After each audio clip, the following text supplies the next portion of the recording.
আমি আল্লাহ আমার শুকর আদায় কর, আমি আল্লাহ তোদের উপর খুশি হব। জোরে বলে, আরেকটু জোরে হবে না? দেখেন, যত বেশি শুকর আদায় করব আল্লাহ বান্দার উপরে তত বেশি খুশি হবে। আল্লাহ রাসূলের এক সাহাবী ছিলেন, কেমন শুকরিয়া আদা করলে আল্লাহ মালেও বরকত দেয়। জোরে হবে না? আল্লাহ রাসূলের এক সাহাবী ছিলেন, খুব সূক্ষ্মভাবে চিন্তা করে দেখেন বরকত কাকে বলে। শুকরিয়া আদা করলে আল্লাহ তার সর্বদিক দিয়ে বরকত দেয়। আল্লাহ রাসূলের এক সাহাবী যার নাম ছিলেন আব্দুর রহমান ইবনে আউফ।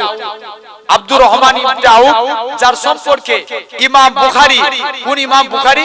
যিনি বুখারী গ্রন্থের কিতাব, যে ইমাম বুখারী শরীফ আমরা পড়ি, বুখারী শরীফের কিতাবের লেখক ইমাম বুখারী রাহমাতুল্লাহ আলাইহি, যার সম্পর্কে বলছেন আব্দুর রহমান, জাহেলিয়াত যুগে তার নাম ছিল আব্দে আমর, কিন্তু রাসূলুল্লাহ ভালোবেসে তার নাম রেখেছে আব্দুর রহমান। জোরে বলেন, আরেকটু জোরে হবে না? রাসূলুল্লাহ দরবারে যেতেন, ইসলামে প্রথম সারিতে যারা মুসলমান হয়েছিল আব্দুর রহমান তাদের মধ্যে ছিলেন একজন। জোরে বলবেন না? খুব খেয়াল করে শুনেন বরকত কাকে বলে। আব্দুর রহমান মদিনায় মক্কায় থাকতেন, মক্কায় রাসূলুল্লাহর সঙ্গে উঠা বসা করলেন। সমস্ত আবু বকর কয়েকজন মুসলমান হলে আব্দুর রহমান রাসূলুল্লাহর কাছে গেলেন, রাসূলুল্লাহর আদর্শ দেখলেন, আল্লাহর নবীর কাছে গেলেন, আল্লাহ রাসূলের আদর্শ দেখে ঈমানের কালেমা পড়ে মুসলমান হয়ে গেলেন। আব্দুর রহমান মুসলমান হয়েছে। এদিকে যখনই মুসলমানের সংখ্যা বাড়ে, দেখবেন হক বাড়লে হককে মিটানোর জন্য মানুষ চেষ্টা করে না, করে না? হ্যাঁ না? না, কিন্তু হককে কি কেউ মিটাতে পারবে? কথা বলে, আরে যেটা হক ও মিটাতে পারবে? কারোর ক্ষমতা নাই মিটানো। হক সদা সর্বদা হকের উপরেই থাকবে। যদি তুমি হকের উপরে থাকো আল্লাহ তোমার ইজ্জত বাড়াবে। জোরে বলে। তো আব্দুর রহমান, এদিকে রাসূলুল্লাহ সাহাবাদের সংখ্যা বাড়তে লাগে, পরস্পর সবাই মিলে কি করলেন, আস্তে আস্তে করে আত্মার আল্লাহ রাসূলের সাহাবাদের উপর অত্যাচার শুরু করে দিল। একজন একজন করে অত্যাচার শুরু করতে লাগলো। আল্লাহ রাসূল বললেন, বাবা সাহাবারা চলে যাও, তোমাদের অত্যাচার সহ্য করতে হবে না, তোমরা যাও যে হাবশায় হিজরত করো। আব্দুর রহমান ইবনে আউফ তিনি হাবশায় হিজরতের মধ্যে ছিলেন একজন অন্যতম। হাবশায় হিজরত করলেন, রাসূলুল্লাহ মদিনায় হিজরত করতে লাগলেন। মক্কার মানুষরা খুব জুলুম করতে লাগলো আল্লাহ রাসূলের উপর, রাসূলের সাহাবাদের উপর। মুসলমান করে ছেলেমেয়েরা, পাড়া তরুণেরা, ও যুবকেরা, ও নবীর প্রেমিকেরা, আল্লাহ নবীর সাহাবাদের উপরে অকথ্যভাবে নির্যাতন শুরু করে দিয়েছিলেন। আল্লাহ নবী সাহাবাদেরকে বললেন, বাবা তোমরা হাবশায় হিজরত করো। ও বাবা সাহাবারা চলে যাও, চলে যাও, আমি রাসূলুল্লাহ বলে দিলাম তোমরা চলে যাও, যে হাবশায় হিজরত করবে যাও। আল্লাহ নবী হযরতে আবু বকরকে সাথে নিয়ে মদিনায় হিজরত করতে লাগলেন। আল্লাহ নবী আগে, আবু বকর আল্লাহ নবীর সঙ্গে যায়। আল্লাহ নবী আবু বকর কখন আল্লাহ নবী ডান দিকে যায়, বাম দিকে যায়, সামনে যায়, পিছনে যায়। আল্লাহ নবী বলে, ও বাবা জি আবু বকর, ও বাবা জি আবু বকর, তুমি একবার সামনে পিছনে ডান দিক বাম দিক কেন করো? ও যুবকেরা, ও নবীর প্রেমিকেরা, আল্লাহ নবীর সাহাবী, আল্লাহ নবীর সাহাবী হযরতে আবু বকর বলেছিল, ইয়া রাসূলুল্লাহ হাবিবাল্লাহ, ইয়া রাসূলুল্লাহ হাবিবাল্লাহ, চতুর্দিকে একটা দুশমনে ভরা, ইয়া রাসূলুল্লাহ হাবিবাল্লাহ, যদি কেউ তীর ছুড়ে আমি আবু বকর আমাকে লাগবে, আমি মারা যাব, এতে কোনো যায় আসে না। আমি আবু বকর কেবলমাত্র আমার গোটা শরীরটাকে আপনার ঢাল বানাবার জন্য। আল্লাহ নবী মদিনায় হিজরত করলেন।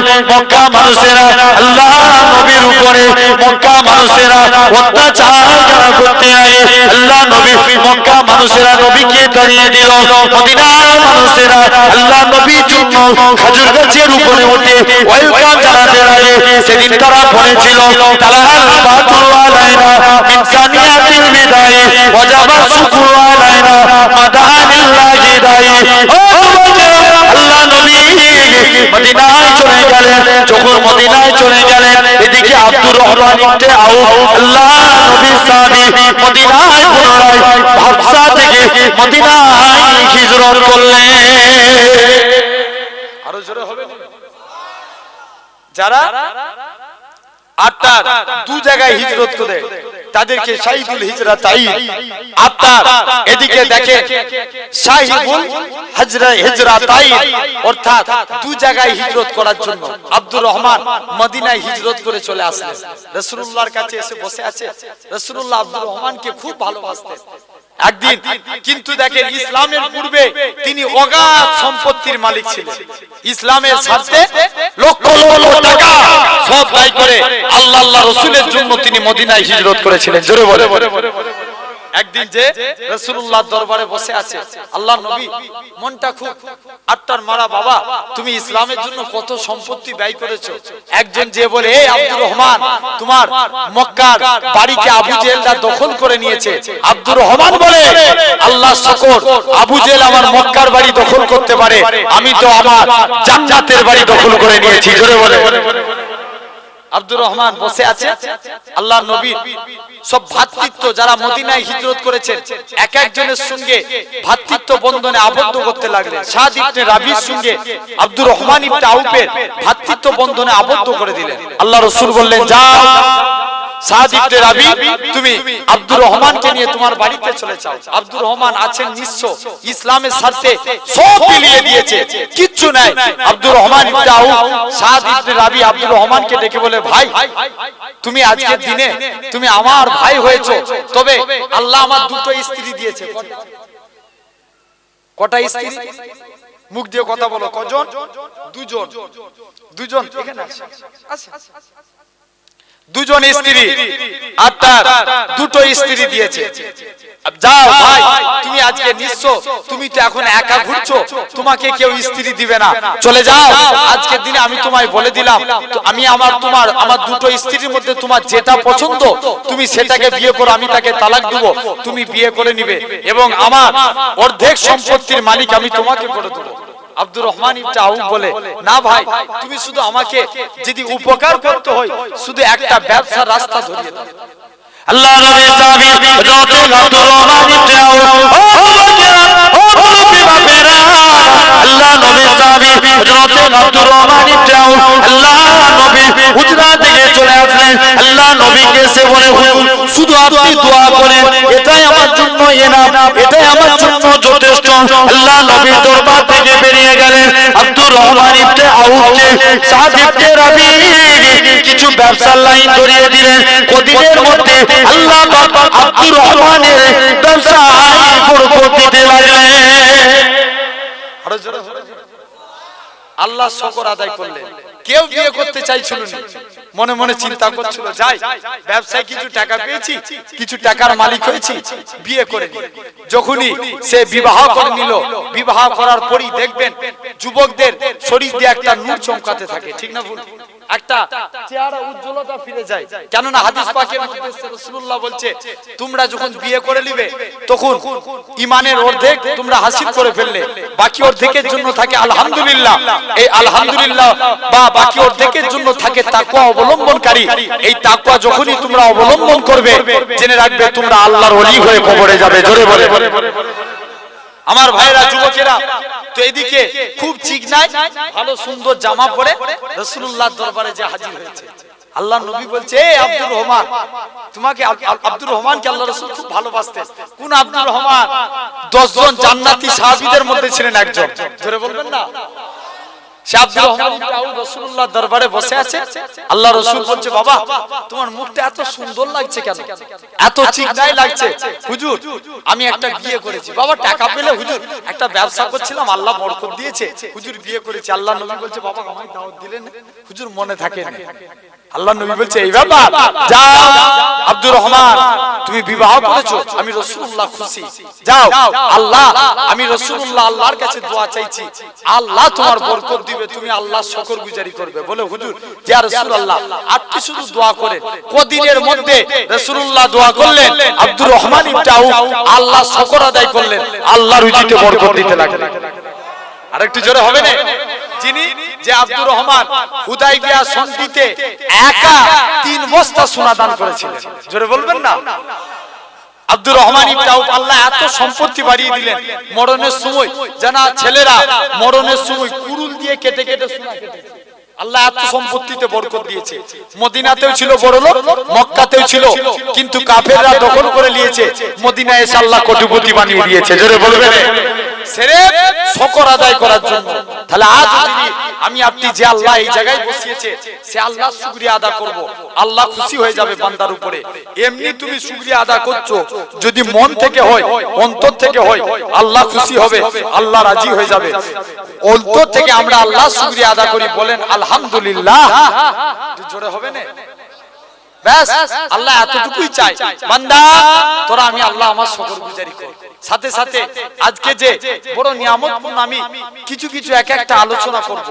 আজকে আল্লাহ পাক রব্বুল আলামিন যদি তৌফিক দেয়, ইনশাআল্লাহ আমরা কামিয়াবি লাভ করব। ভাই, জীবনে চাইবো আমরা বিনা অহংকার হয়ে, মানে মানুষের মধ্যে যাতে অহংকার না থেকে, রাসূলুল্লাহ শিখানো কিছু ভাষা, হাদিস শরীফ, আজকে আপনাদের কাছে কিছু কিছু জিনিস তুলে ধরবো। আল্লাহ যদি তৌফিক দেয়, ইনশাআল্লাহ বাস্তবকে মেলানোর চেষ্টা রাখবো। আল্লাহ যদি তৌফিক দেয়, আপনাদের কাছে কিছু আলোচনা।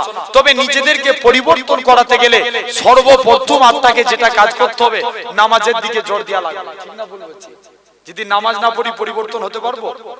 অনেক মানুষের চিন্তাধারা হয়, যেদিন থেকে আমি নামাজ পড়া ধরবো, সেদিন থেকে আমি হারাম কাজ ছাড়বো। জেনে রাখবেন, জিন্দেগি ভর নামাজ পড়তে পারবে। ঠিক না ভুল বলছি? আর কোনোদিন হারাম কাজ, ও কোনোদিন হারাম কাজ ছাড়তে পারবে না। কেননা তুমি নামাজ পড়ো, নামাজই তোমাকে হারাম জিনিস থেকে দূরে সরাবে। জোরে বলে, আর একটু জোরে হবে না?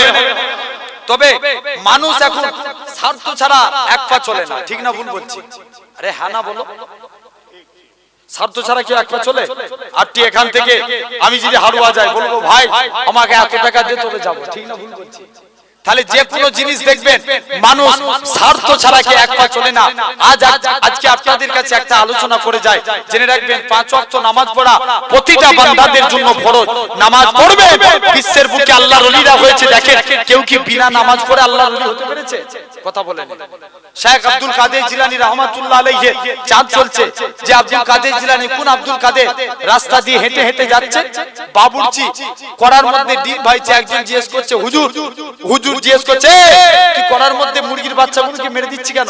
বলে, না হুজুর, আমি করার মধ্যে ডিম ভাইছি। ঘুরে তাকা, দ্বিতীয়বার যেই তাকিয়েছে, আল্লাহর হুকুমে করার মধ্যে মুরগির বাচ্চা। জোরে বলবেন না? কোন আব্দুল কাদের একদিনে 70 জায়গায় দাওয়াত নিয়েছে? কথা বলেন। 70 জায়গায় দাওয়াত নিয়েছে। পরের দিন বাজারে এসে সব আলোচনা করছি, বলছে না রে হুজুর আমাদের ওখানে ছিল। বলছে না হুজুর আমাদের এখানে ছিল। সবাই মিলে আলোচনা করছে, বলছে ঠিক আছে, এত যেহেতু কথা বলছিস, চো হুজুরের কাছেই চো, হুজুর যেটা বলবে দেখবো হুজুর কার বাড়িতে গেছে। সবাই মিলে যে ধরেছে, আল্লাহর ওলি আব্দুল কাদের জিলানী রাহমাতুল্লাহ আলাইহি, তিনি কি করছেন? বট গাছের তলায় বসে আল্লাহর ইবাদত করছেন। সবাই মিলে যে ধরেছে, হুজুর আপনি কালকে আমাদের বাড়িতে ছিলেন না? আব্দুল কাদের জিলানী রাহমাতুল্লাহ আলাইহি বলে, বাবা তোমরা এটা ভুল বলছো, উপর দিকে তাকাও। যখনই উপর দিকে তাকিয়েছে, 70টা আব্দুল কাদের জিলানী বসে আছে। আরেকটু জোরে হবে না?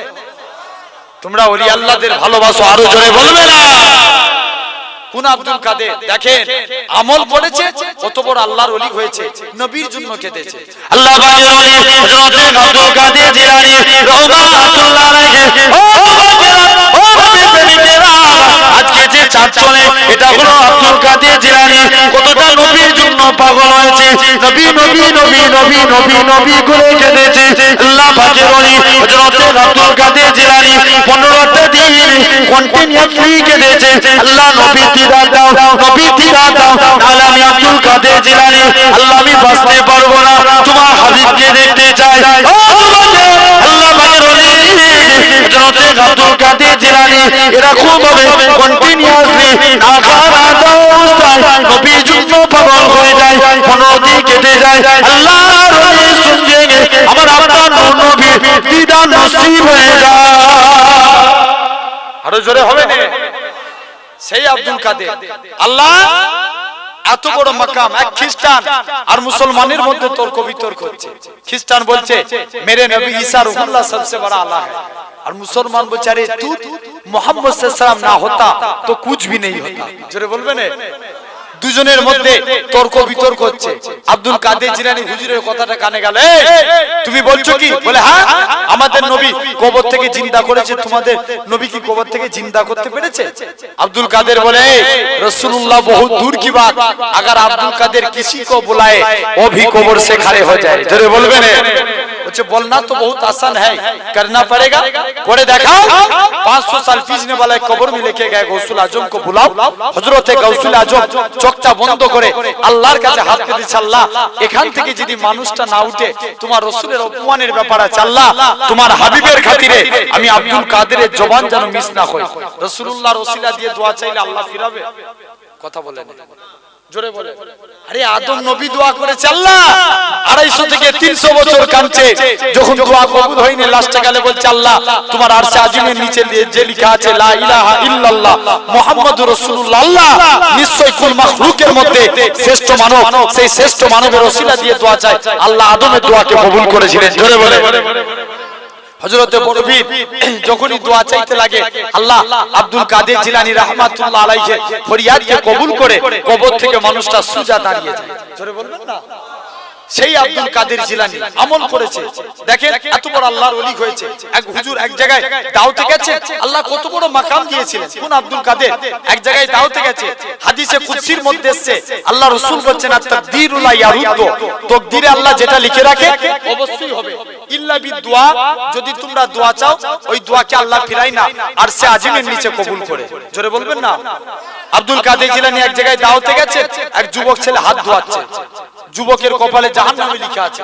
আব্দুল কাদের আল্লাহর কাছে ফরিয়াদ করছে, আল্লাহ তুমি যদি এর কপাল থেকে জাহান্নামী না লেখা তুলো, আমি আব্দুল কাদের হাত ধোয়া শেষ করব না। আল্লাহর কোরআনের আয়াত হাল জাযাউল ইহসান ইল্লাল ইহসান, যদি কেউ তোমার প্রতি ইহসান করে তুমিও তার প্রতি ইহসান করো। আল্লাহ ই তো আমার হাত ধোয়াচ্ছে, আমার প্রতি ইহসান করেছে, আল্লাহ আল্লাহ তুমি এর কপালকে আল্লাহ জাহান্নামী লেখা তুলে দাও।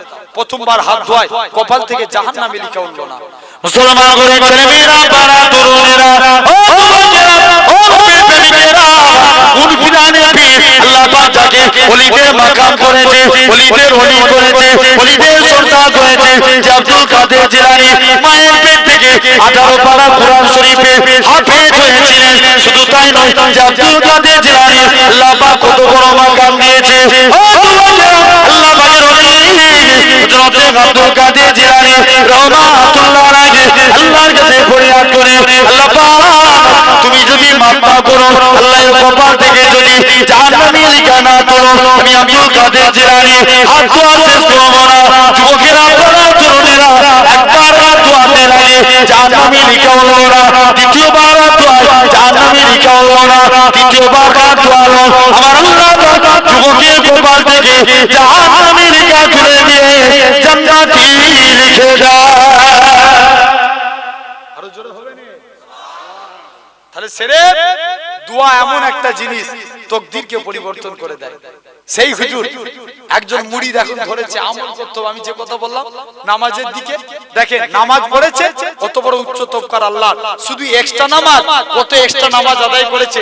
ফরজ নামাজটা তো মাস্ট আদা করতেই হবে, আর যত বেশি এক্সট্রা করব আল্লাহর কাছে তত প্রিয় বান্দা হব। জোরে বলে। আমার ভাইরা, যুবকের আব্দুল কাদের জিলানী রাহমাতুল্লাহ আলাইহি এক শায়েখ হুজুরের কাছে মুরিদ হবো বলে গেছে, যে বলছে আগে দেখবো হুজুর আমল কেমন করে, আমল যদি ঠিক হয় আল্লাহর ওলি বলে মানবো, নচেত আল্লাহর ওলি বলে মানবো না। একজন গেছে, যে বলছে আগে আজকের দিনে যে দেখবো হুজুর কেমন আমল করে। হুজুরের কাছে গেছে, হুজুর শুধু বাড়িতে সুন্নত পড়ে আর জামাতের সঙ্গে ফরজ আদায় করে। মুরিদ চিন্তা করছে, আল্লাহ ই কি পীর ধরলাম, শুধু সুন্নত পড়ে আর ফরজ নামাজ পড়ে না, ফরজ নামাজ পড়ে সুন্নত কোথায় থাকে? কেন না রাসূলুল্লাহ বলছেন তোমরা ঘরগুলোকে কবর বানাও না, ঘরের মধ্যে ইবাদত করো, আল্লাহ খুশি হবে। জোরে বলে। আল্লাহ সে ঘরে রহমত নাজিল করবে। হুজুর বাড়িতে সুন্নত আদায় করতেন। মুজমায়ে ওয়াজ শরীফ কিতাবে জোহরের ফজিলত প্রসঙ্গে এসেছে, কোন ব্যক্তি যদি বাড়িতে সুন্নত আদায় করলো, জোহরের 4 রাকাত সুন্নত বাড়িতে আদায় করলো আর 4 রাকাত জামাতের সঙ্গে আদায় করলো, আল্লাহ তার রুজিতে বরকত দেয়। জোরে বলবেন না? যুবক আপনার মনে মনে করছে হুজুর শুধু ফরজ নামাজ পড়ে যাই হোক এই ব্যাপার ছাড়লাম, দেখবো শুনেছি আল্লাহর ওলিরা সারা সারা রাত আল্লাহর ইবাদত করে, যে দেখবো আল্লাহর ওলি কেমন ইবাদত করে, কতটা রাত আল্লাহর ইবাদত করে, আল্লাহর ওলি ইবাদত করতে লাগেন। যে হুজুর এদিকে যুবক জানলায় উকি মেরে দেখে আল্লাহর ওলি বিছানায় পড়ে ঘুমাচ্ছে, যুবক বলছে আল্লাহ ই কি ধরলাম। লোক শুনেছি হুজুররা ইবাদত করে রাত জেগে জেগে আর হুজুর বিছানায় পড়ে পড়ে ঘুমাচ্ছে, এটা কোনো পীর হলো? আল্লাহর ওলি আব্দুল কাদের জিলানী রাহমাতুল্লাহ আলাইহি তিনি কি করলেন, আস্তে আস্তে করে আব্দুল কাদের জিলানী ভর হয়েছে, ওলি আল্লাহদের প্রতি ইলহাম হয়, ওলি আল্লাহদের কারামত সত্য, ওলি আল্লাহদের প্রতি ইলহাম হয়। ইলহামে একটা আওয়াজ আসে আব্দুল কাদের, যখন সবাই ঘুমিয়ে পড়েছে তুমি আল্লাহকে রাজি করে ফেলেছো, এর বিনিময়ে তুমি কি চাও? আব্দুল কাদের জিলানী বলে আল্লাহ তুমি এর বিনিময়ে আমাকে মোটা বানিয়ে দাও। আবার দোয়া চাইছে আল্লাহ, দ্বিতীয় দিন রাত দেখবো আল্লাহ মোটা আরেকটু মোটা বানিয়ে দাও। আল্লাহ পাকের ওলি এরকম ভাবে 3 দিন দোয়া চায়, যুবক ছেলেরা আল্লাহ পাকের ওলি হযরত আব্দুল কাদের জিলানী রাহমাতুল্লাহ আলাইহি কত দিন পড়ে গেলেন, ওগো আল্লাহ পাকের ওলি আব্দুল কাদের জিলানী হুজুর আপনি কেন বারে বারে মোটা দোয়া চান? আল্লাহ পাকের ওলি হযরত আব্দুল কাদের জিলানী রাহমাতুল্লাহ আলাইহি হুজুর আমার কি জানিয়ে দিয়েছিলেন, হুজুর আমার কি বলে দিয়েছিলেন? ও আব্দুল কাদের জিলানী বলে ওগো বাবা সাহেব, ও বাবা মুরিদ, আমি আব্দুল কাদের জিলানী আমার নিজের জন্য ভাবি না, নিজের জন্য চিন্তা করি না, কাল কিয়ামতের ময়দানে আমার নবী পাকের কোটি কোটি কোটি কোটি কোটি কোটি গুনাহগার উম্মত-উম্মতিরা হয়ে যখন তারা জাহান্নামের দিকে যাবে, আমি আব্দুল কাদের জিলানী জাহান্নামের গেট বরাবর দাঁড়িয়ে যাব, আমার নবী পাকের একটা গুনাহগার উম্মত-উম্মতি যেন জাহান্নামের দিকে না যায়। আরো জোরে হবে না? সেই আব্দুল কাদের ইবাদত করেছে, আল্লাহ এত বড় মাকামকে আলা করেছে, জোরে বলবেন না? তাহলে তুমি আমিও যদি করি আল্লাহ হেফাজত করবে না করবে না? জি, আজকে বলে যাব 2 রাকাত এমন নামাজ পড়েন, 2 রাকাত সিরেফ 2 রাকাত নামাজ পড়েন। যুবক তুমি রাস্তা দিয়ে বেরিয়ে গেছো, দেখবেন আজ হারুয়া থেকে এই বাগানাইট আসতে গেলে আমাদের ঘরের কিছু কিছু যুবকরা এমন স্পিডে বাইক চালায়, মোটরসাইকেলের যত কান মলে এরা তত দৌড়ায়, ঠিক না ভুল বলছি? আরে হানা বলো একটু, মোটরসাইকেলের পিকআপ দিলি দৌড়ায়, মাঝে মাঝে বদ অভ্যাস আছে দেখবেন, একবার এই দিকে কাত হয় আবার একবার এই দিকে কাত হয়, ভুল বলছি না ঠিক বলছি? যত এরকম হয় জানবেন আমাদের ঘরে কিছু কিছু যুবক আছে। আচ্ছা বলুন তো, যুবকগুলো যদি এখানে কিছু মুরব্বি চায়ের দোকানে বসে আছে, ফরসে মোটরসাইকেল নিয়ে চলে গেল, সব আব্বাগুলো বসে আছেন, বলেন দেখি বুকে হাত রেখে যদি কেউ স্পিডে গাড়ি নিয়ে বেরিয়ে যায়, এদের জন্য দোয়া বেরোয় না বদদোয়া বেরোয়? কথা বলে বদদোয়া বেরোয় না? বলে কাজ ছেলেরে তাড়াতাড়ি ফুটবে, ঠিক না ভুল বলছি? আমার ভাইরা যুবকেরা তবে জেনে রেখে দেন, বাড়ি থেকে বেরিয়েছে আপনি 2 রাকাত নামাজ পড়ুন। যদি নামাজ পড়তে পারেন, আজকে এই বাগানাইতে এই হারুয়ার জমিনে বড় বড় নেতা মন্ত্রীরা সেলিব্রিটি ব্যক্তিরা আসলে দেখবেন সামনে পুলিশ ভ্যান পিছনে পুলিশ ভ্যান, আসে না আসে না? আরে হানা বলো আসে না? যদি তুমি আমি 2 রাকাত আল্লাহ নামাজ পড়তে পারি, আল্লাহর ফারিস্তারা তোমার আমার বডিগার্ড হয়ে যাবে, জোরে বলে আরেকটু জোরে হবে না? আদায় করব ইনশাআল্লাহ, বলেন ইনশাআল্লাহ। 2 রাকাত শুধু আদায় করব। কি 2 রাকাত? সালাতুল হাজতের নামাজ, এমন নামাজ যে নামাজে নিয়ত হলো নামাইতু আন উসাল্লিয়া লিল্লাহি তাআলা রাকাতাই সালাতিল হাজত নফল মুতাওয়াজ্জিহান ইলা জিহাতিল কাবাতিশ শরীফাত, আল্লাহু আকবার। এই 2 রাকাত নিয়ত করলাম, প্রথম রাকাতে আপনি সূরা ফাতিহার পর কুল ইয়া আইয়ুহাল কাফিরুন পড়লেন, দ্বিতীয় রাকাতে কুল হু আল্লাহু আহাদ এইটা পড়লেন। একটু আগে আগে আসুন না, পিছন দিকে একটু অসুবিধা হচ্ছে, একটু ফাঁকা জায়গাগুলো পুরো করেন, একটু আগে আগে চলে আসুন, একবার দরুদ পড়েন আল্লাহুম্মা। একটু আগে আগে এসে বসে, দূরে থাকলে মহব্বত বাড়ে না? জি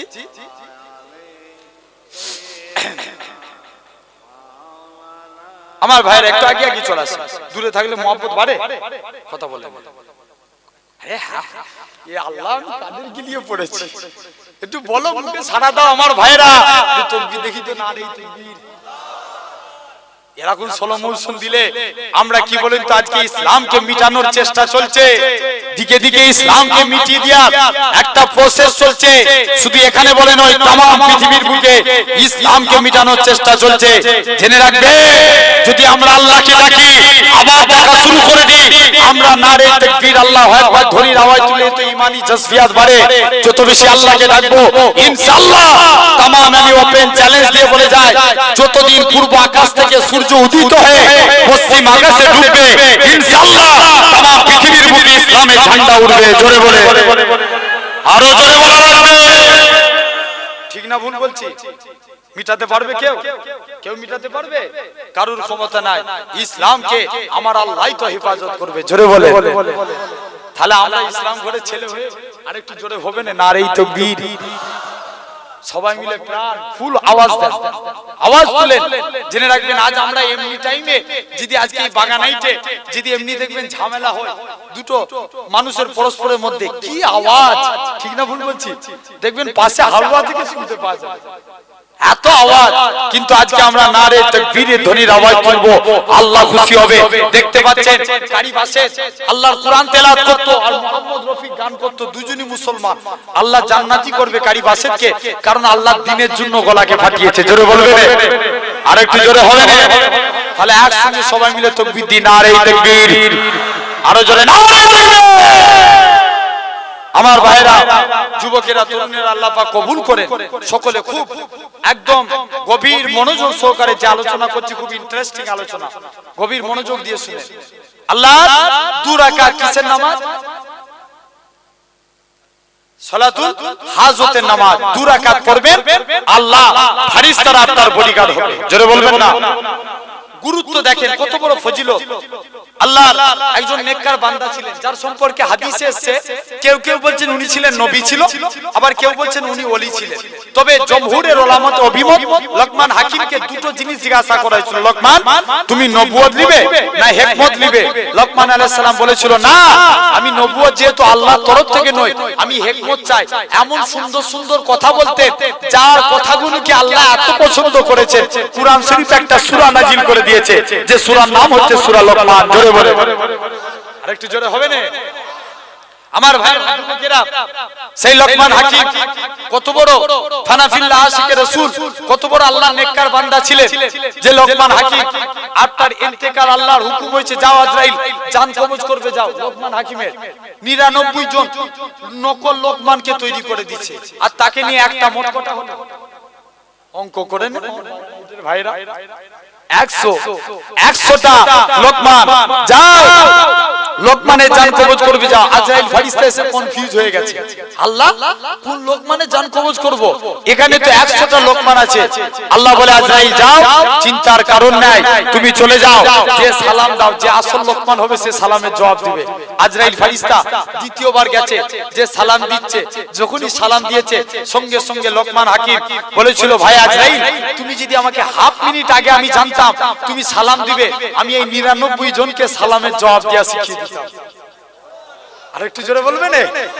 আল্লাহ কত বড় পাওয়ারফুল, কত বড় মাকাম দিয়েছে সেই লোকমান হাকিম।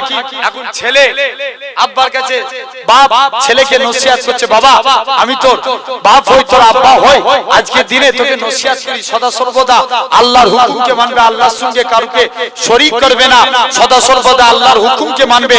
যদি মানতে পারো, আল্লাহ তোমার উপরে খুশি হবে। ছেলে বলছে, আব্বা তোমার তো কথা শুনলাম, তবে আব্বা আমি বাণিজ্যের সফরে যাব, আমার কিছু টাকার প্রয়োজন, আব্বা আপনি আমায় কিছু টাকা দেন।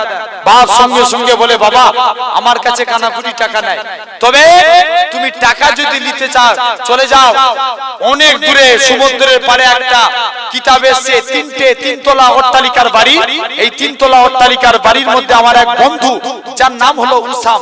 কি নাম? উসাম, যার নাম উসাম।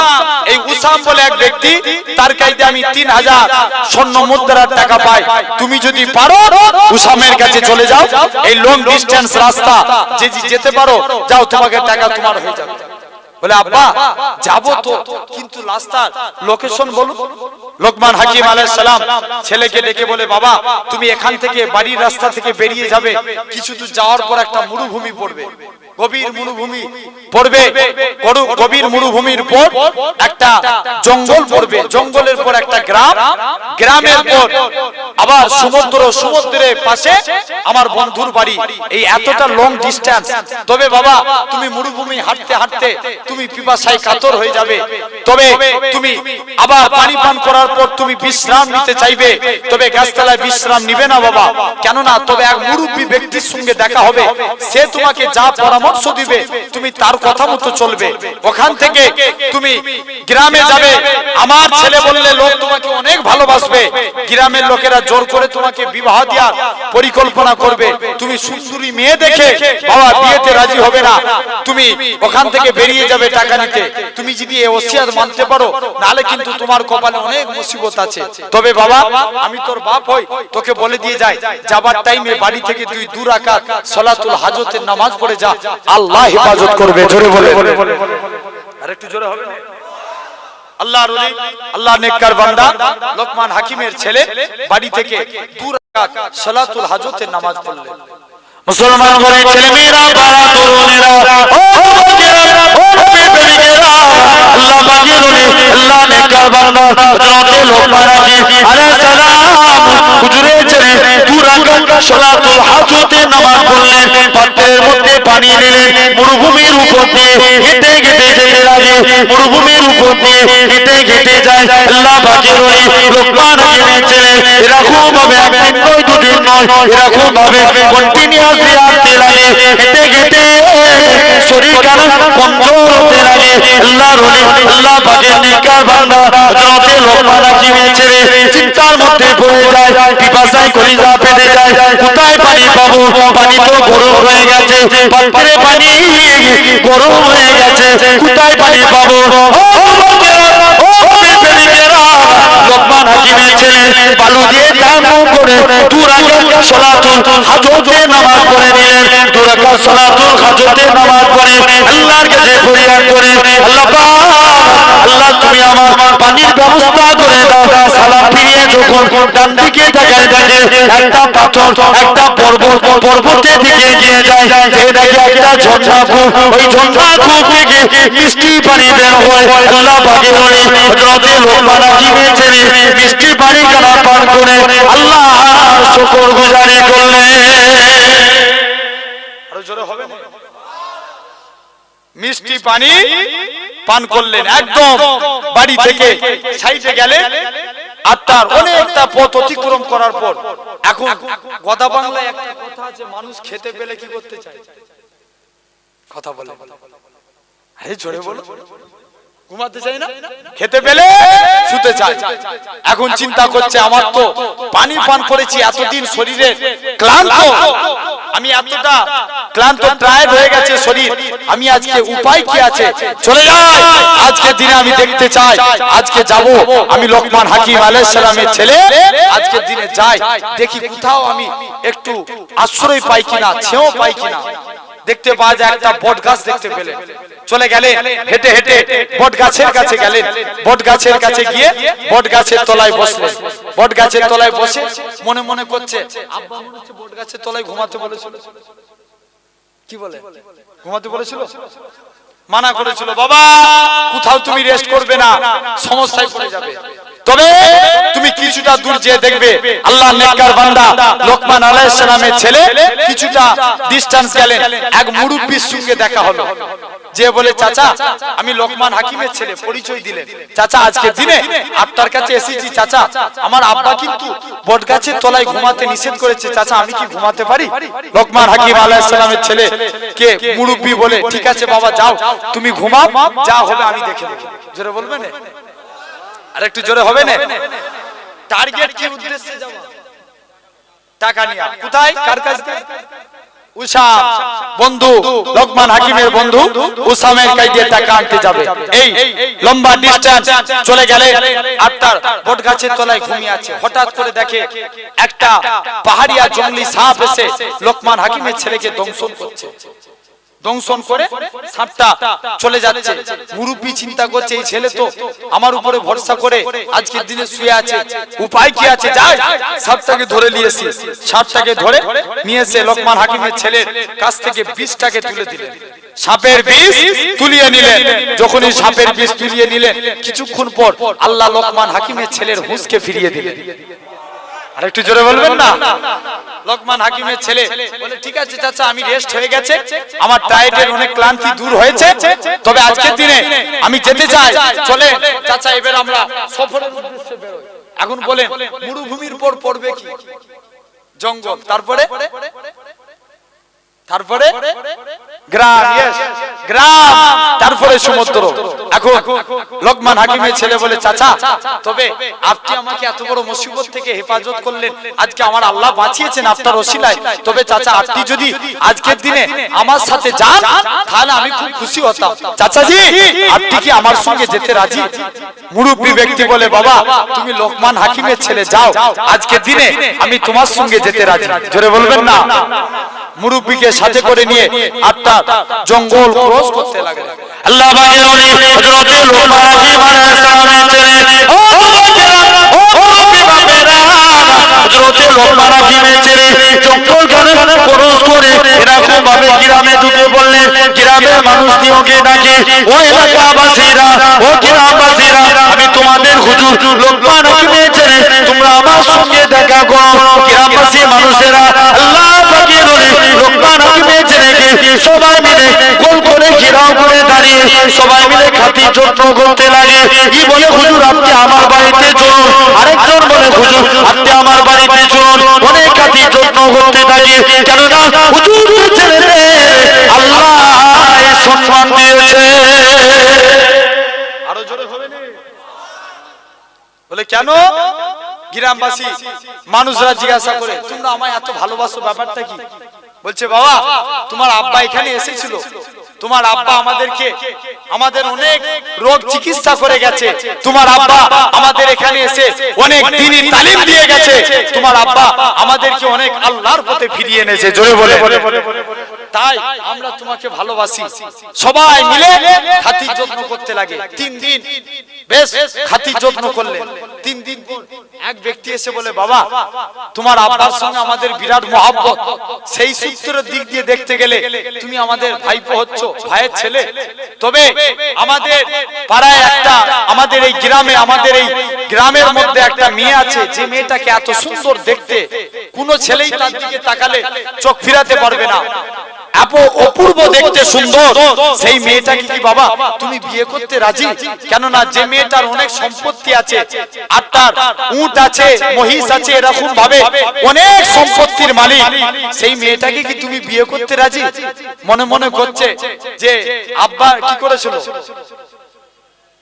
নিষেধ করেছিল যে বাবা খবরদার বলো বনে পড়ুনি, তুমি ওখান থেকে দূরে সরে থাকবে, নিষেধ করেছিল আব্বা। তবে আজকের দিনে বাবা তুমি কি সেই মেয়েটাকে বিয়ে করতে রাজি? ঠিক আছে, মেয়েটাকে দেখায়।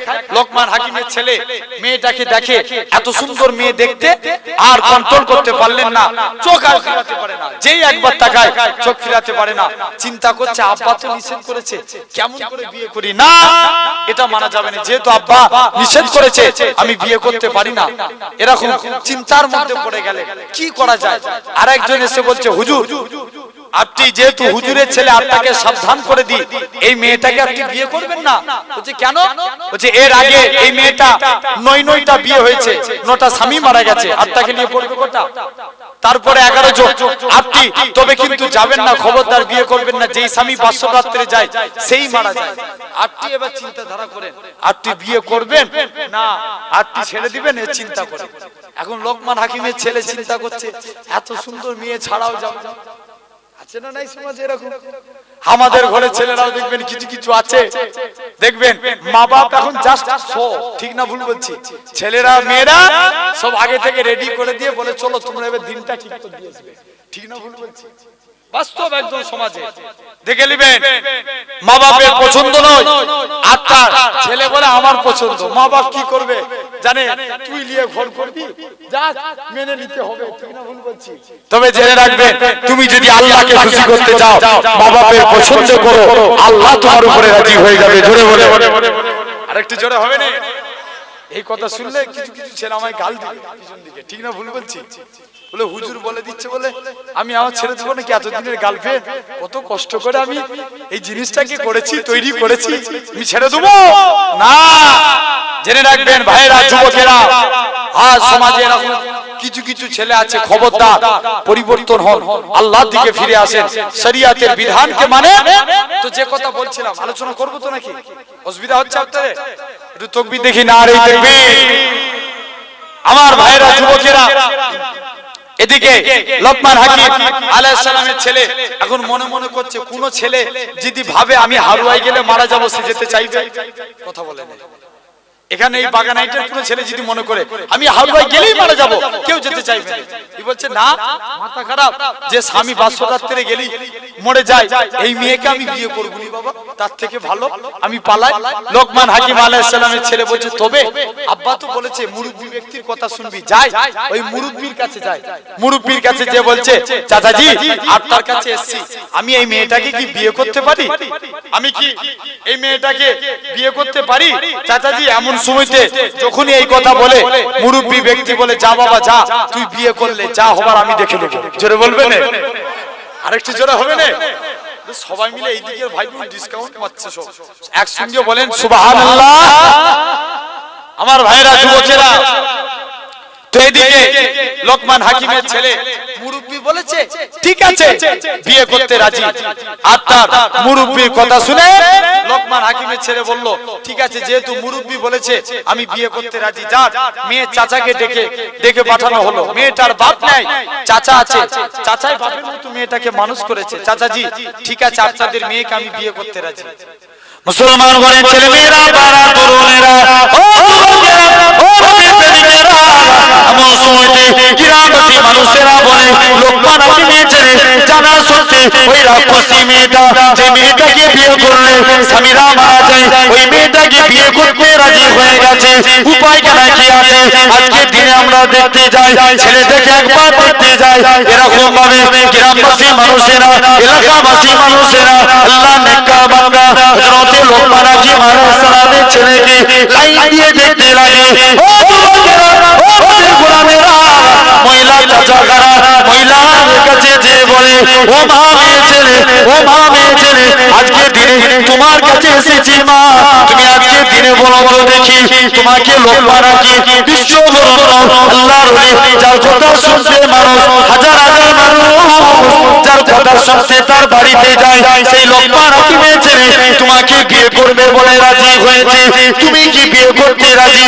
মেয়েটা কাঁদে আর বলে, চাচাজি, চাচাজি আমার আব্বা মারা গিয়েছে, আপনি আমার বাপের সমতুল্য মানুষ, চাচাজি আমি নিয়ত করেছিলাম আমি আর দুনিয়ায় কোনো বিবাহ করবো না, কেননা আমার জন্য কত ছেলে মারা যায়, প্রতিটা নিঃসন্তান মায়ের সন্তানরা নিঃসন্তান হয়ে যায়, প্রতিটা মায়ের কোল খালি হয়ে যায়, চাচাজি আমি আর বিয়ে করবো না নিয়ত করেছিলাম। ও চাচা, তবে লোকমান হাকিম শুনেছি উনি একজন মস্ত বড় আল্লাহওয়ালা ব্যক্তি, উনার ছেলে যেহেতু আমাকে বিয়ে করার প্রস্তাব দিয়েছে, আমি নিজের ইচ্ছায় আমি রাজি হয়ে গেলাম। আরেকটু জোরে হবে? আল্লাহ নেককার বান্দার ছেলে যেহেতু আমাকে বিয়ের প্রস্তাব দিয়েছে, চাচা আমি রাজি হলাম। ঠিক আছে, বিয়ের দিন তারিখ ফাইনাল হয়ে গেল। সবাই মিলে আফটার চিন্তা করে, অনেক মেয়ে তো বড় লোক, অনেক দাওয়াত করা হলো। গ্রামের প্রতিটা মানুষ লোকমান হাকিমের ছেলের বিয়ে খেয়ে খুব আনন্দিত। তবে মনে মনে করছে, এমন বোকা ছেলে নিজে মরণের জায়গায় যাচ্ছে। শুনেছি স্বামীরা গেলেই তো মারা যায়। লোকমান হাকিমের ছেলে বাসর রাত্রে যাবে, চিন্তায় পড়ে গেছে, আল্লাহ কি করব, যাব না যাব, গেলেই কি হবে? কথা বলেন, আরে সারা দাও একটু, গেলে কি হবে? মারা যাবে। এখন মনে মনে ভয়ও হচ্ছে, সব লোকেরা ঘাবড়ে দিচ্ছে। এদিকে দেখে সবাই যারা খাটিয়া বয়ে নিয়ে যায়, আপনার এরকম খাটিয়া এসে হাজির, সকাল হবে লাশ তুলে নিয়ে যাব। চতুর্দিকে একটা অন্যরকম একটা চিন্তা ভাবনা তৈরি হয়ে গেছে। উপায় কি আছে? যে দেখা যাক আল্লাহ পাকের নেককার বান্দা লোকমান হাকিম আলাইহিস সালামের ছেলে, তিনি কি করলেন? চিন্তার মধ্যে পড়ে গেলেন। মুরব্বিকে যে বলে, চাচাজি তবে সমস্যায় পড়েছি চাচাজি, আমি যত সমস্যায় পড়েছি, আপনি আল্লাহ হেফাজত করার মালিক, কিন্তু আপনি আমাকে বিপদ থেকে বাঁচিয়েছেন, চাচাজি কি করা যায়? চাচা বলে, যা বাবা, তুই আজকের দিনে বেশি কথা বলবি না, কোন প্রকারে বাসরাত্রে যাবি, তোমার স্ত্রীর একটা কাপড় আর একটা জামা তুমি কোন প্রকারে আমার কাছে নিয়ে আসো, তারপর আমি দেখছি। আল্লাহ পাকের নেককার বান্দা হযরত লোকমান হাকিমের ছেলে, ও আল্লাহ পাকের নেককার বান্দা হযরত লোকমান হাকিম আলাইহিস সালামের ছেলে, তিনি চিন্তার মধ্যে পড়ে গেলেন। আল্লাহ উপায় কি আছে? উপায় কেন কি আছে? লোকমান হাকিমের ছেলে বাড়িতে আবার পুরা সালাতুল হাজতের নামাজ পড়লেন। সালাতুল হাজতের নামাজ পড়ে দু রাকাত নামাজ কানা পড়ে বাসরাত্রে প্রবেশ করে গেলেন। বিসমিল্লাহির রহমানির রহিম বলে বাসরাত্রে প্রবেশ করে গেলেন। আল্লাহ পাকের নেককার বান্দা লোকমান হাকিমের ছেলে পরিচয় দেয়। স্ত্রী কারা লোকমান হাকিমের ছেলেকে দেখে জোর করে কাঁদে। লোকমান হাকিমের ছেলে বলে, ও আমার স্ত্রী, বলো তো দেখি তোমার কি হয়েছে, কি জন্য তুমি এত কাঁদো? স্ত্রী কারা বলে, ও আমার স্বামী, আমি চিন্তা করি আমার 9 জন স্বামী সবাই মারা গিয়েছে, আজকে দিনে আপনি আসছেন, আমি কি অভাব? কেননা খবরদার লোকমান হাকিমের ছেলে বলে, স্ত্রী খবরদার তুমি কাঁদো না, আল্লাহ তোমায় হেফাজত করবে। অনেকক্ষণ কথা বলে লোকমান হাকিমের ছেলে বলে, ও আমার স্ত্রী, তুমি চিন্তা করো না, আল্লাহ আমাদের হেফাজত করবে। আমার আল্লাহ যদি বাঁচায় ইনশাআল্লাহ আমি বেঁচে যাবো, কেননা মরণের মালিক আমার আল্লাহ, হায়াতের মালিককে জোরে বলে আমার আল্লাহ।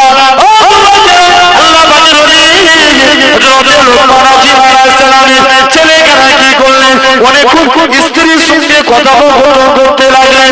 স্ত্রী বলে, স্বামী এবার আসুন অনেকটা রাত হয়ে গেছে, আমরা সহবাসে লিপ্ত হই। স্ত্রী কেনা বলে, স্বামী কেনা বলে, না এটা মানা যাবে না, এটা এখন মানা যাবে না, আমি তোমার সব কথা শুনবো, তবে তুমি তোমার কাপড় আর একটা তুমি জামা দাও, আমার একটু দরকার আছে।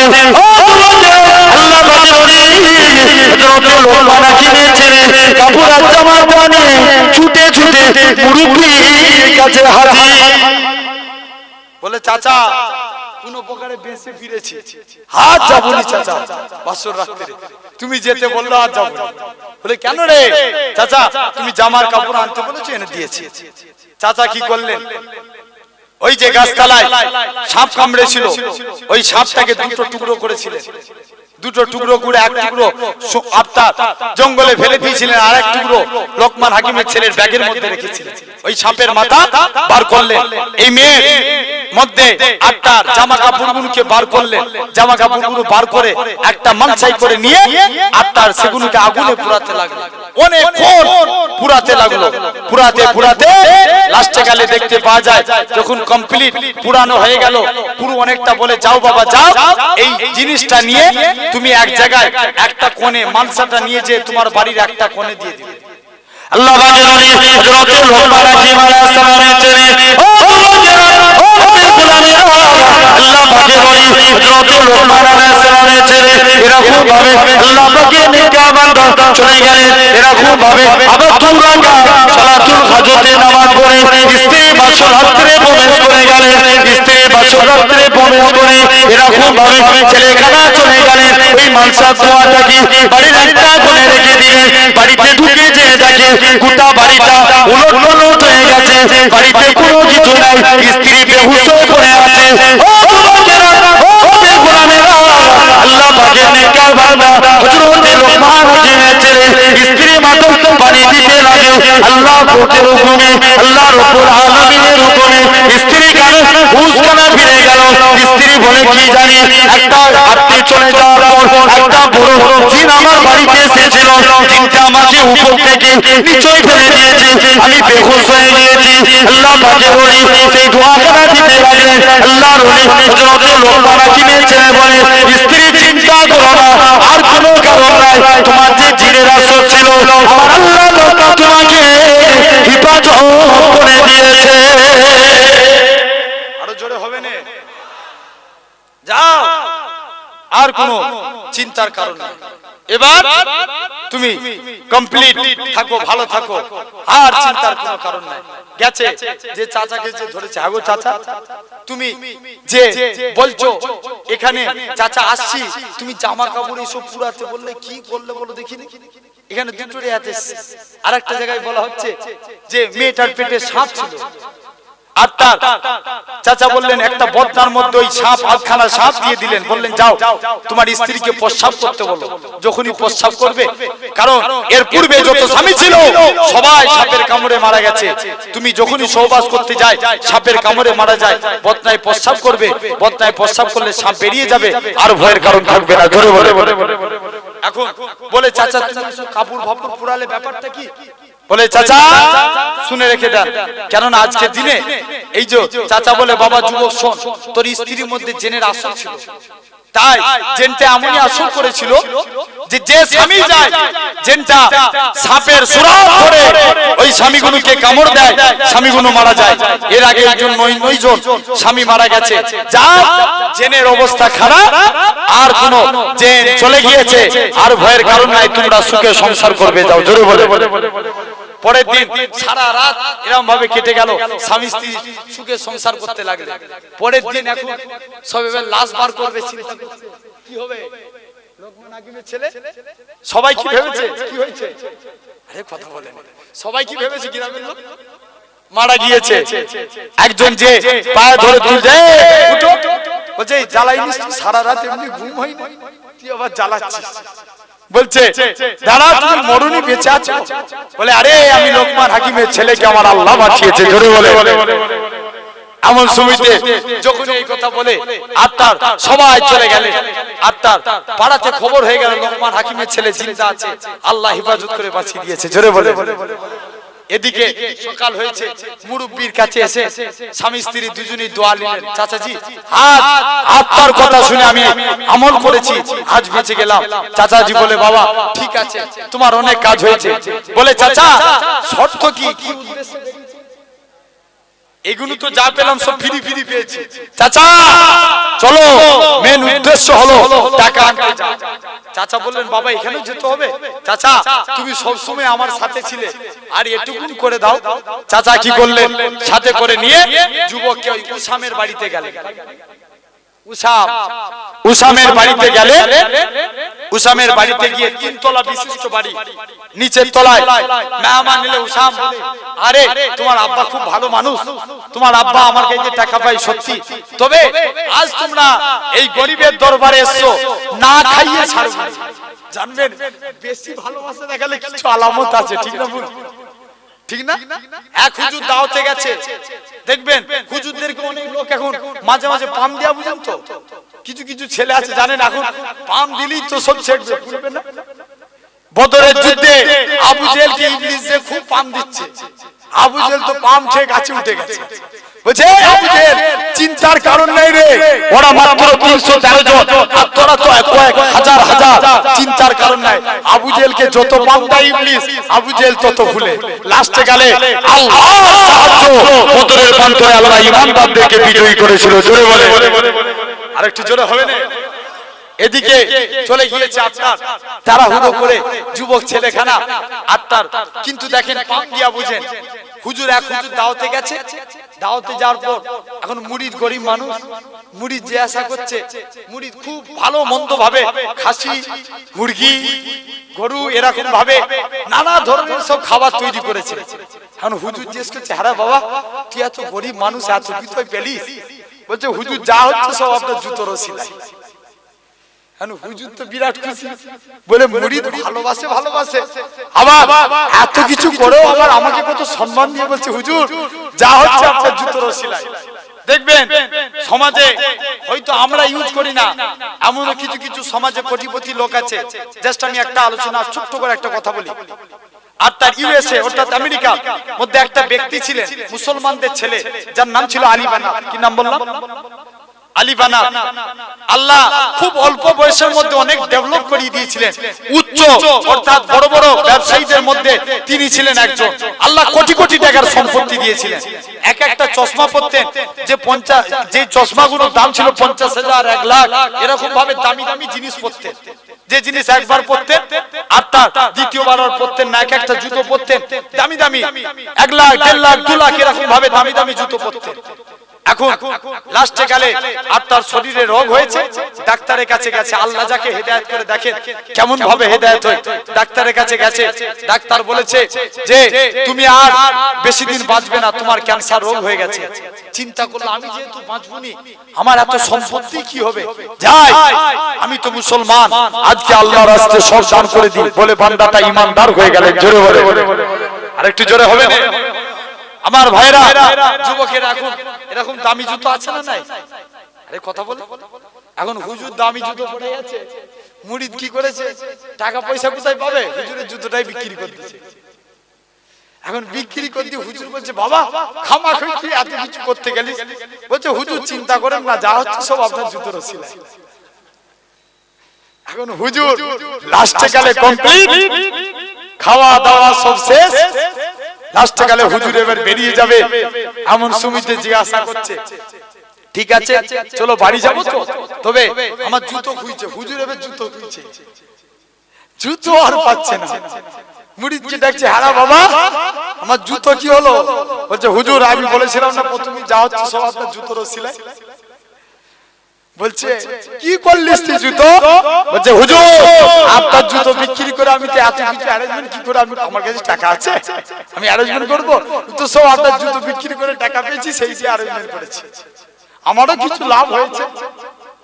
আমার ভাইরা, যুবকেরা, এখন উসাম বলছে, আপনারা দুজন আসছেন, আপনার আব্বা অনেক ভালো মানুষ ছিল, তবে আজকের দিনে আপনি আমাদের বাড়িতে মেহমানদারি করেন, আমার বাড়িতে গরিবের গরিবানায় কিছু খাওয়া দাওয়া করে আজকে রাতটা থেকে কাল সকালে বিদায় নেবে। এখন উদ্দেশ্য হচ্ছে, মোট কথা যেই ওর বাড়িতে রাত্রে থাকে পরের দিন সকালে আর সে বাঁচে। গ্রামের লোকেরা বলছে, বাবা তোমরা এখান থেকে পালিয়ে যাও, এই মানুষকে অনেক মানুষ যেই টাকা দেয় আসে তাকে মেরে ফেলে, একটা খুনি লোক, এর কাছে থেকো না। এখন লোকমান হাকিমের ছেলে মুরব্বিকে জিজ্ঞেস করছে, চাচা কি করব? চাচা বলছে, বাবা বাঁচা মরার মালিক কে? জোরে বলো। আমরা সবাই মিলে বলি, আল্লাহ তো বাঁচান, বাঁচিয়েছেন। একটা নিমিষের মধ্যে এখান থেকে আপনার ঘর, আমি আমার বাড়ি ফিরে যেতে পারবো, গ্যারান্টি আছে? জোরে বলেন, গ্যারান্টি আছে? নাই? তাহলে বলেন, বাঁচানো মরণের মালিক কে? আমার আল্লাহ। কেননা যত বেশি আমি এই জন্য বারবার করে আল্লাহ বলাই, মুখ দিয়ে এমনি তো আমল করতে পারিনি। আর সোনার যুবক ভাইগুলো বসেছেন, এই জায়গায় বসে কিছু আমল করে যান, মুখ দিয়ে যদি আল্লাহ বলি, এটা কি কবুল করে নিবে? জোরে বলে। আমার ভাইরা একবার দরুদ পড়েন, আল্লাহুম্মা